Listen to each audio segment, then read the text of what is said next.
Well, welcome to Studio Stillwater. My name is Michelle Charles. And I'm Chris Peters. And we are here tonight with Preston Bobo, candidate for Stillwater City Council. Hi, Preston. How are you guys doing this evening? Doing well. Very thankful that you're here. We appreciate it. Preston, our goal here is to kind of let people get to know some of the candidates for local office more as people.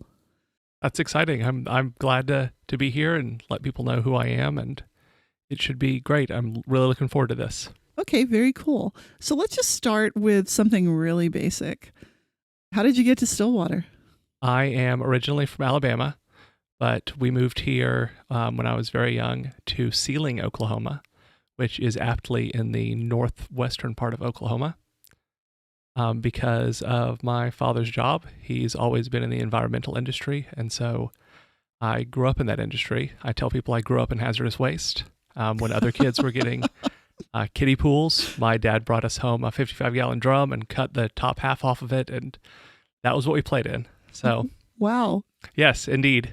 Was there the Sealing, Oklahoma, like home to any type of hazardous waste superfund? There is a facility called Lone Mountain up there, which is a hazardous waste disposal facility. Okay. That explains it.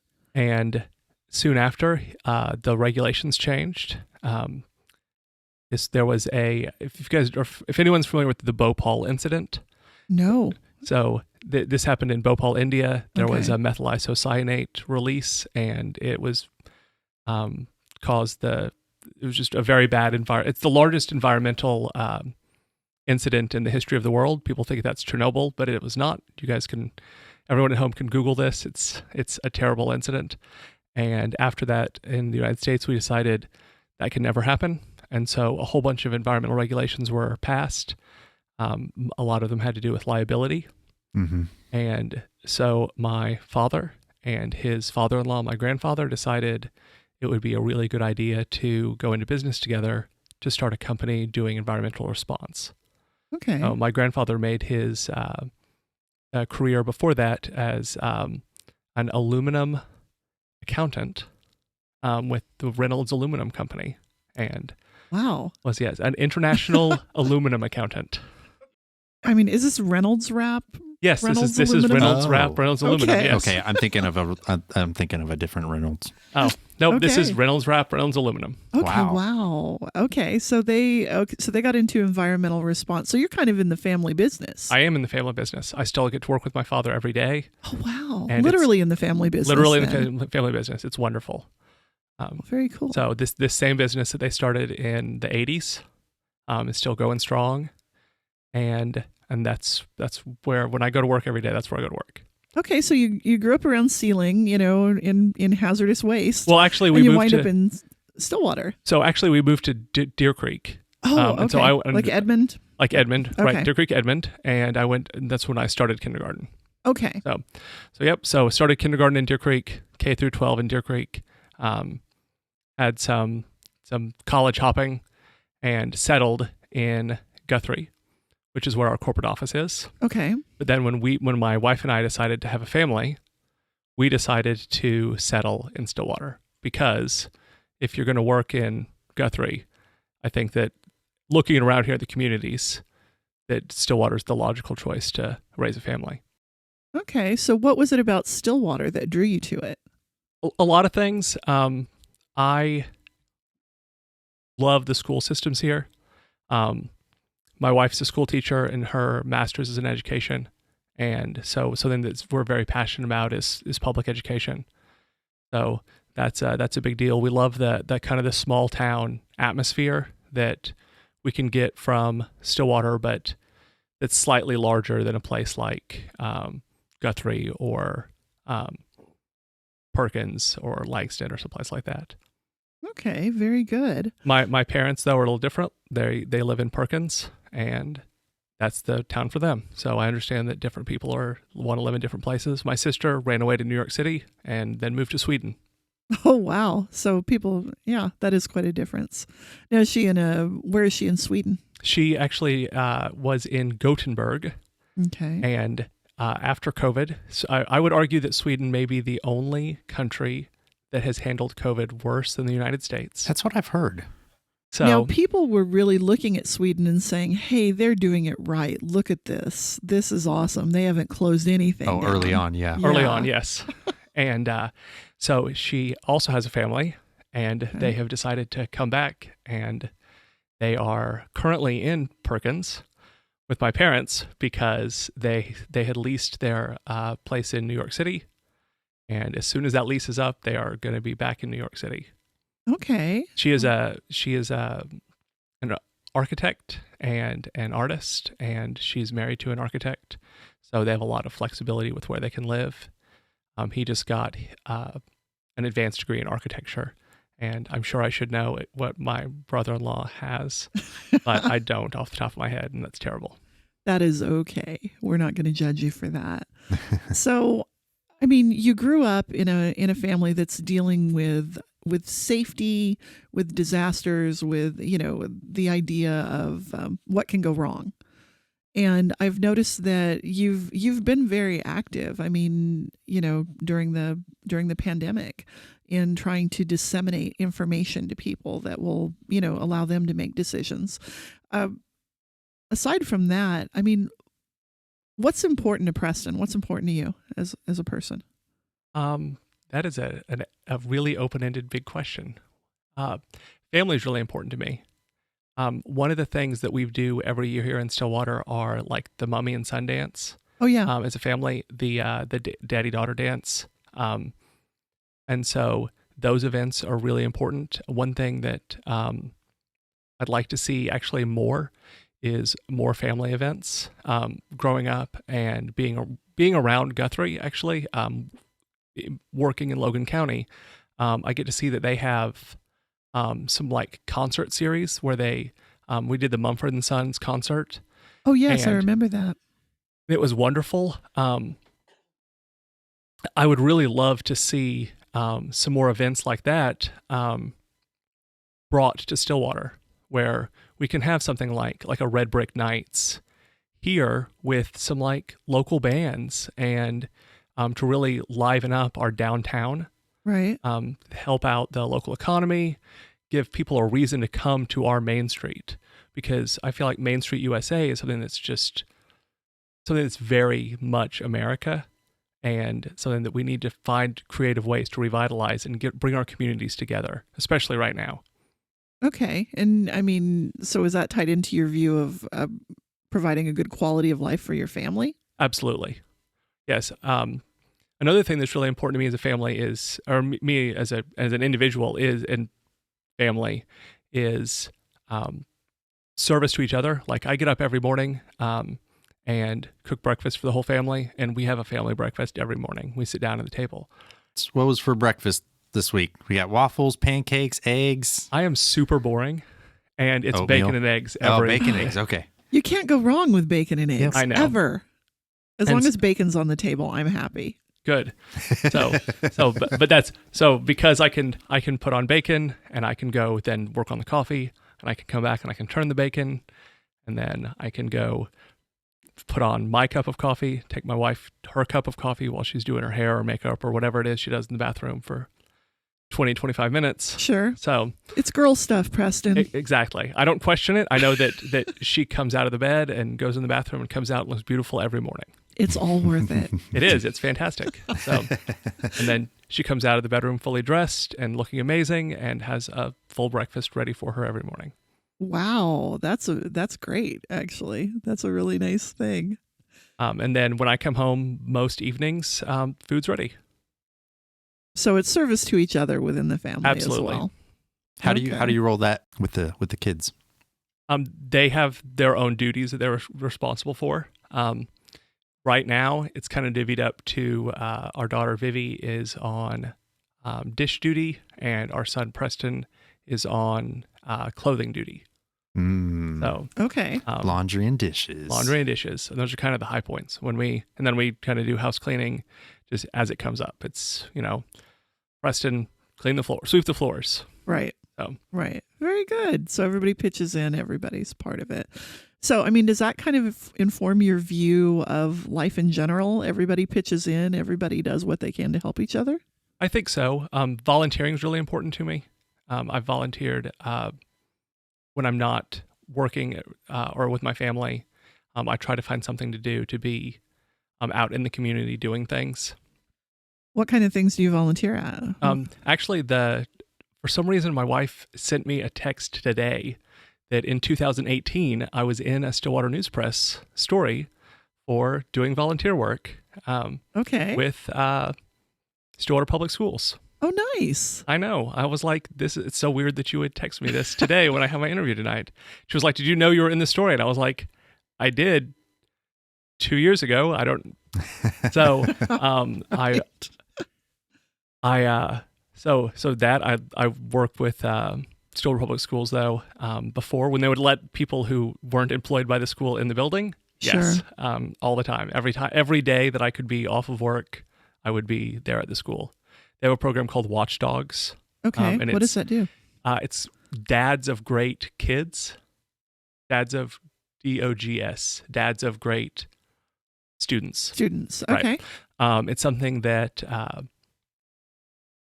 Carl Treat has spearheaded at the middle school, and I believe the elementary sites also do. And I do it every year on the first day of school, again, when they would allow us to be in the building. And it's great. Mostly it was just helping kids with their locker combinations, taking kids to class. Oh, like dad things. Nice. Like dad things, right. Huh. Just, it was fantastic. And then other times you'd go there and you kind of shadow your kids and go have lunch with them and see what they were doing in class. And it was a really wonderful program. If there's any parents who are listening, I highly recommend looking into it when it's available again. It's a really good program, and it's a nationally recognized program. The school was, really fought quite a bit to get it here, and there's some training that's involved with it, and it's a really good program. How do your values and your life experiences lead you to wanting to serve on the Stillwater City Council? It's interesting because people who know me haven't ever asked me why I'm running, because and whenever I would tell somebody I was running, they'd be like, "Of course," because they're like, "That's just the next logical progression for you with all the things you've been doing in the last few years living in Stillwater." So moving to Stillwater, becoming active in volunteering with the school and with Mission of Hope. This last year, becoming active with volunteering with the Stillwater Medical Foundation. And then emailing politicians is just one of those things I've also always done. My grandfather, the same one who helped found the company, was a prolific mailer of politicians. Okay. He would receive Christmas cards from past presidents, which I always thought was super neat. That is neat. That is very cool. And so he started that tradition in all of us grandkids. And so I imagine that all of the grandkids of Robert Nichols still email all of our politicians. So how do you get a politician? I've emailed a handful, and maybe some of our state senators. Then maybe a month later, you get like a full page response that I pretty sure was not written by him. How do you get these politicians to actually respond to an email like a human being, or get on their Christmas card list? Well, I mean, the Christmas card list, you just have to send them physical Okay, letters, just and that's the snail trick for mail. that. Okay. Right, snail mail. I don't know what I do to get responses back to them, but there's several that I correspond with fairly regularly. Interesting. I feel like, especially John Talley is very responsive to emails. I feel like Right.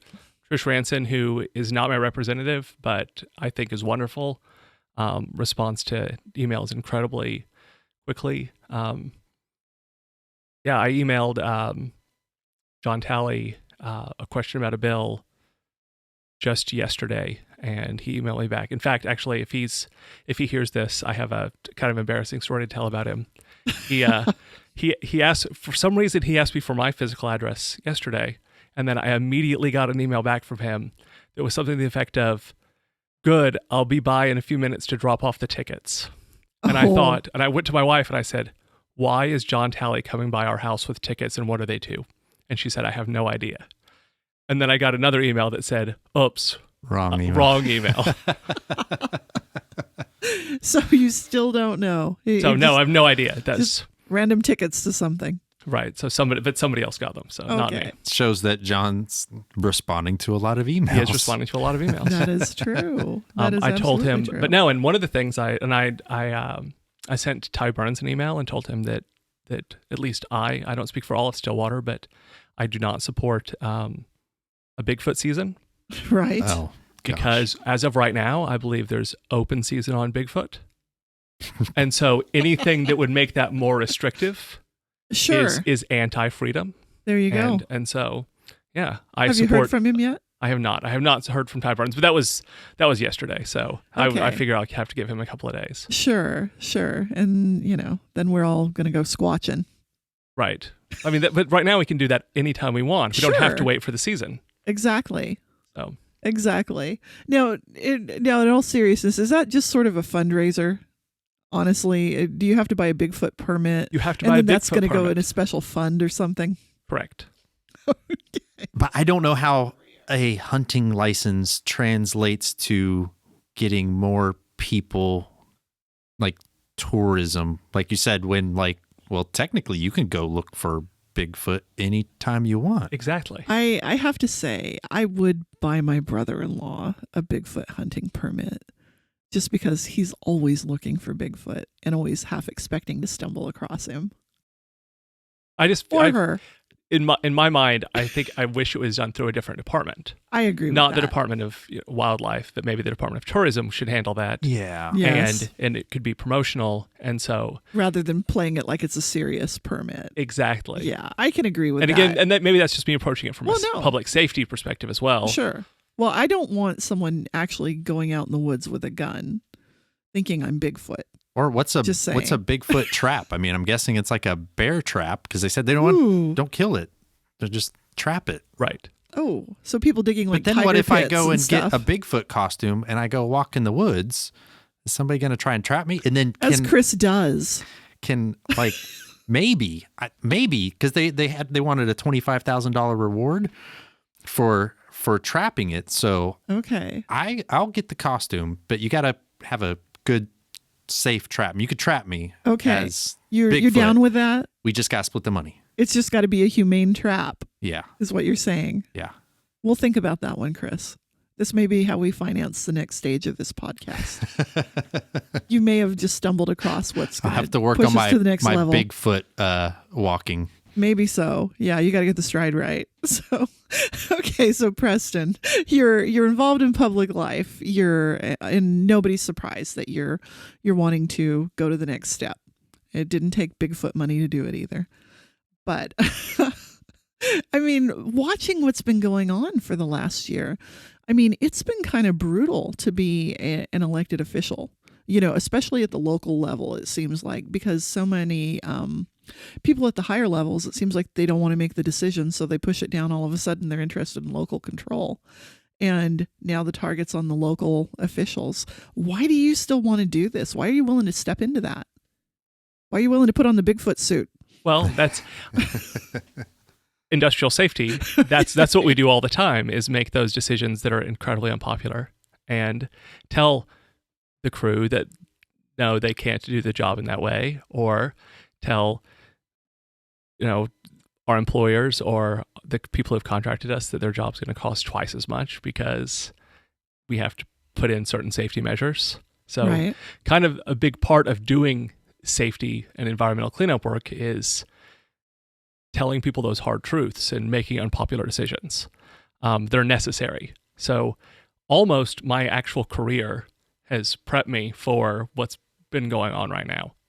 Something I said during the forum was, of all the candidates, right, during COVID and during all the things that's going on, I'm the most qualified candidate who's here because of just my life experiences. If COVID wasn't going on, we might be having, I would still be running, but we'd be having probably a very different conversation.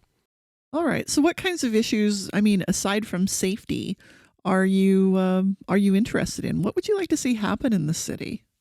So I'd really like to see some downtown events. Like I said earlier, I'd like to see some reasons to incentivize getting people downtown. When I did an event for the hospital recently. Right. And tell us a little bit about that, because I thought that was pretty cool. I mean, the medical workers are under a lot of stress right now.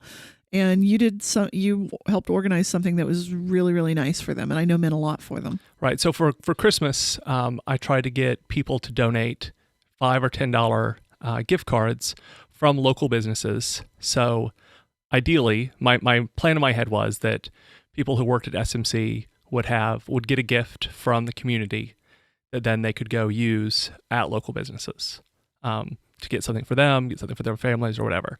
And this was inspired by, before that, we got them for Thanksgiving, we set up something where to give them food. But I have never done charity work before, like directly. I've volunteered my time a lot, but I've never coordinated anything like this on this scale.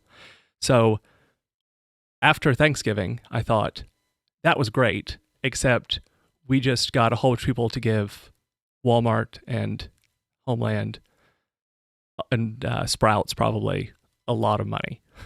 And we did a great thing for the hospital, but we could do a lot better. Like we could have thought this out a lot more if I had been better. And I feel like I'm my own worst critic. So I said that was a success, but I also see how it failed. So for Christmas, I said, how can we make this event help a lot more people? Okay. So I reached out to several local businesses to say, hey, how can we make this event? How can you help us make this event better for the hospital? How can we? Because what I want is, a $5 and $10 ask. When people are in here shopping, I want them to see signage. Maybe you guys can offer, hey, can you add a $5 gift card for SMC while you're here? And I have no idea how that would actually play out at the businesses, because that was my pitch to the businesses. Right. Put up some signs, and my understanding, and again, I worked with Stillwater Medical Foundation, was that at the end of the day, we raised over $10,000. Wow. Yeah. That's a lot of $5 and $10 gift cards. That's a lot of $5 and $10 gift cards. I collected a lot of them. I know I didn't collect all of them, because some people at Stillwater Medical collected a lot of them. But it was a lot of $5 and $10 gift cards. I have some pictures from the event, and yes, it was amazing. And every single employee at Stillwater Medical Foundation received cards and a bag and handwritten notes. I worked with with Stillwater Public Schools, some of the English teachers, because there was some hybrid weeks in there. Right. Where they could have their students write notes and stuff. In fact, at least 2 of the students' parents work at Stillwater Medical Center, and so they wrote personalized notes to their parents. That's cool. And we worked to get those delivered straight to their parents, and it was great. Yeah, it was way more successful than I imagined it could ever be. Oh, that's amazing. That is amazing.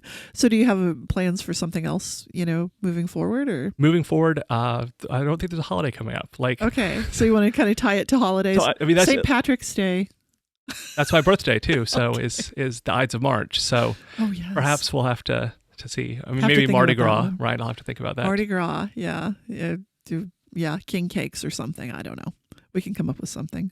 Maybe a parade through the parking lot. But yeah, St. Patrick's Day and stuff like that. That's usually like, okay, you got to go down to Finnegan's and I know. try to Can't drink do some that. green beer. And you legitimately cannot do that right now because they're not open. They're not. Right. Okay. Well, Preston, what else would you want people to know? What have we not asked you enough about? Do not ask me enough about. Like the deep stuff. One of the things I've already reached out to Representative Talley about is, and people should know this about government, you can already see all the bills that have been filed for this legislative session. And so Senator Talley has already filed an airport bill, and I'm really passionate about our airport. So if you are interested in that, because I feel like that's just a huge benefit for Stillwater. We're kind of isolated. We're a ways off of the interstate. So absolutely, if you are interested in following that, reach out to Representative Talley and let him know that, yes, airport maintenance, airport modernization is something that you support that if he sponsors that bill, that's great. That's a great thing. I feel like something I mentioned during the forum was I really want to talk more about internet and anything that the city can do to bring the internet to more people. After the forum, a non-zero number of local internet companies reached out to me and have set up meetings so we can see what that looks like moving forward. Now, I will be incredibly honest with people in that the logistics of how the internet goes from the internet to people's homes is outside of my expertise, but the people who that is what they do are already trying to make that happen. Okay, so there's interest there. It just hasn't become an official effort. Correct. And so, which I feel like that's putting forth that intentionality is what it takes, is that we just need to say, hey, this is a goal. This is something that we need to work towards, is having some kind of way to assist people in getting into the 21st century. I mean, in 2021, not having consistent access to any form of internet shouldn't be a barrier for people. I mean, it just shouldn't. This shouldn't be a problem for people. And how does it impact someone's life if they don't have good access to internet at this point? I mean, I realized I've assisted SPS in finding substitute teachers earlier this year. Very minor, just try to get the word out and how they can find substitute teachers, because like I know that like I'm not able to do that because I work outside of the county and you're busy 8 to 5, right? But if anybody who is currently able to do that, please sign up to be a substitute teacher. If you're hearing this and you can do it, please sign up. It's a desperate need. Schools will be in session again. COVID will be over. They will always need substitute teachers. SPS will. So, but you need reliable internet to be a substitute teacher. They push out jobs prioritizing the internet. Mm-hmm. If they run out of those candidates, they will start calling the last few people who don't have access to the internet. But like something just so basic is that if you want to sub for the local school district, right, you have to have reliable access to the internet. Right. And that's just, so many other things. If you want to apply for a job, you have to look at job listings on the internet. The unemployment system. Exactly. If you don't have a job, there are public benefits. There are so many things where you really do need to have access to the internet. Yeah, I can see that. I mean, what are the big hurdles? I mean, I keep waiting for someone to run a fiber optic line somewhere close to my house, and it's just not happening. I mean, have you looked at the economics of that at all? I have not looked at the economics of fiber optics because I think that wireless options are going to quickly. You think like the 5G kind of web I think that is the going to 5G take that rollout is going to quickly make that obsolete. Okay. And so I think anything we can do to incentivize that 5G rollout faster into the area will be the more future-proofing of the internet. But that is you just asked me a question outside of my expertise guess answer. But you're willing to say that. I mean, you're willing to say you don't know. Well, and that's, I'll just confirm a little bit because the city, it was, I think 2018, maybe 2019, did a feasibility study on publicly owned ISP, what it would look like for the city of Stillwater to be an internet service provider. And I remember that. And we're about a decade behind on municipalities that have done that. Like I think Ponca City is that way. Ponca City piggybacked on their smart meter system. Yeah. To provide a certain basic level of Wi-Fi throughout the city. Yeah. And then, but it basically came to the same conclusion that 5G and wireless stuff is going to come along that is more than likely maybe fills some of that gap on the reliability. Right. But we just need to start. Like we need to start it. Yeah. So get it going for sure. I mean, it does seem like it would make a difference in terms of education, economic opportunity. Okay. It's a utility now. It's like running water and electricity. Exactly. Mm-hmm. I agree with that. I think it should be viewed like a public utility because it is such a necessity for modern life. Okay, Chris, did you have any other questions? Yeah, I'm gonna throw you some curveballs. All right, please. Here we go. Okay.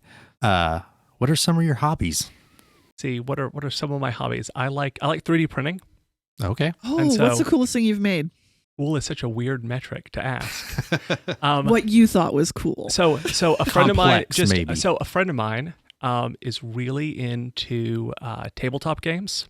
Yes. And sent me We're some, talking like Dungeons and Dragons like type Dungeons stuff? and Dragons type stuff, Okay. yep.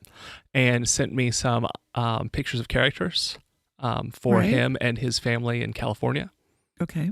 And I am currently printing out 2 copies of a whole bunch of 28 millimeter characters Okay. so that he can have a character here in Oklahoma and he can box up the other copies and ship them out to California. And so his family can have a copy. So when they play over Zoom, he can manipulate the pieces on the map here and his family can Kind of like manipulate playing the map. chess remotely and having. Exactly. Yeah. Okay. That's So pretty cool. I thought that was really cool because they and their family can keep together that way. And that's just what they do to spend time together. Oh, wow. And so that's really cool just because the whole, like what all is involved in that project. Right. Is there, I mean, I'm sure these are are they pretty detailed figures? The level of detail is incredible, I think. Okay. Yes, they're amazing. Oh. So my son had me print him a rubber band gun that was functional. And I thought that was very cool, like that it has a wheel that works and it just printed out and was fully functional from when it came off the table.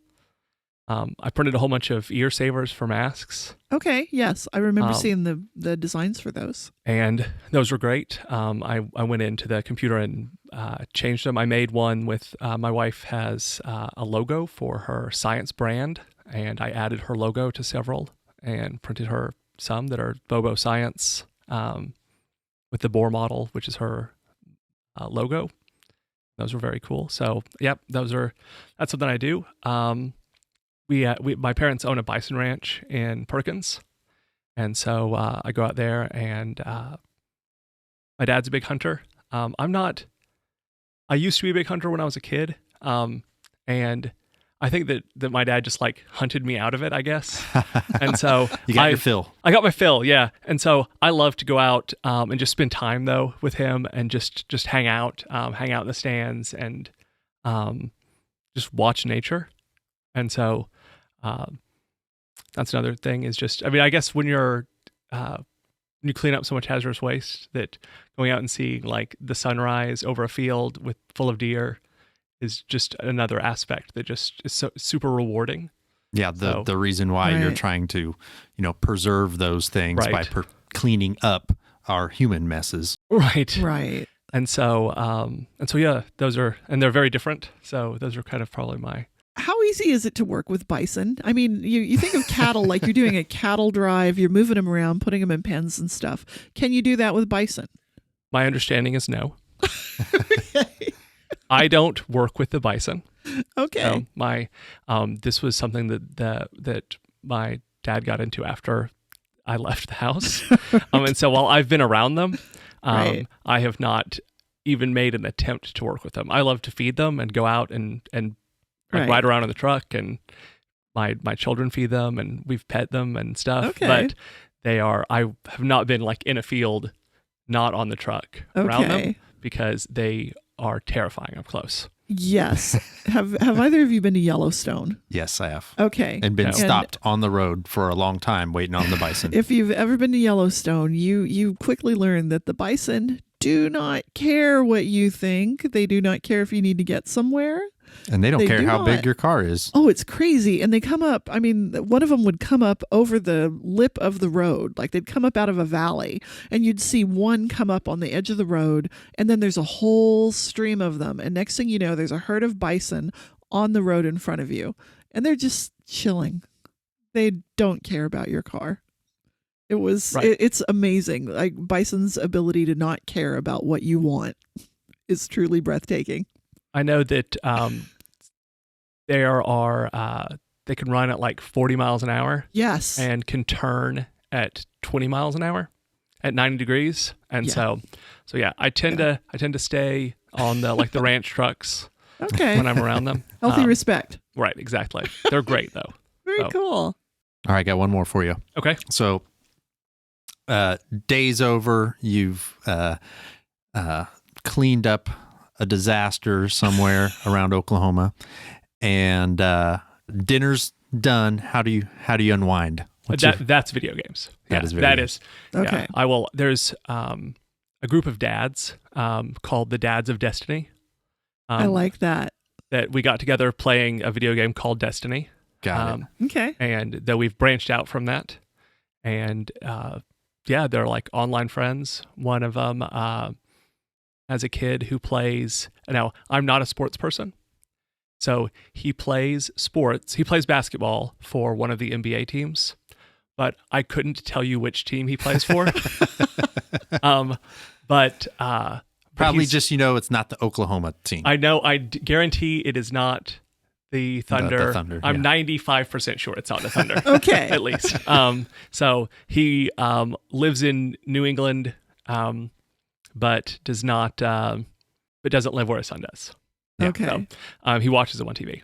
So, and so he's great. There's another really active guy named Planker who just had, his daughter just had surgery a couple months ago, and it was really stressful because he lives in Colorado and COVID was going really big, and we just all came together and it's a great community. And so we play video games online together, and that's it. So if I'm not spending time with my family, I'm spending time with, and I just call them the dads. But if you get online and Google the Dads of Destiny, you'll find clips of people playing Destiny. So you guys it's a pretty big community. Stream on the Twitch or stuff like that? Some of them do. Bleen streams, and so interesting. There are guys who stream. Have set up a Twitch account to stream Jackbox with family. So. Okay. Very cool. Very good. All right. Well, thank you so much for coming in. It was really nice to get to know you a little bit better. Sure thing. Thank you guys for having me. Yeah. Thanks again to Preston Bobo for joining us. Up next, we've got an interview with Steve Halgren, Stillwater Board of Education candidate for Ward 5. All right. So we have a few reminders for people. There is a city council general election and a Board of Education primary election coming up on February 9th. The deadline to request an absentee ballot for that election is February 2nd. You can request that through the Payne County Election Board. Early voting will be held at the Payne County Election Board at 315 West 6th Avenue on the second floor on February 4th and 5th. Go out and vote. Before we part, I'd like to ask a favor. If you like the show, tell your friends about it. Our vision at Studio Stillwater is to elevate local voices and tell local stories. This is where you come in. Maybe you know a friend who has an amazing story to share, or maybe that story is yours. We want to hear it. You can get in touch with us via email, studiostillwaterok@gmail.com, or for the socialites, slide into our DMs on Facebook, Twitter, or Instagram.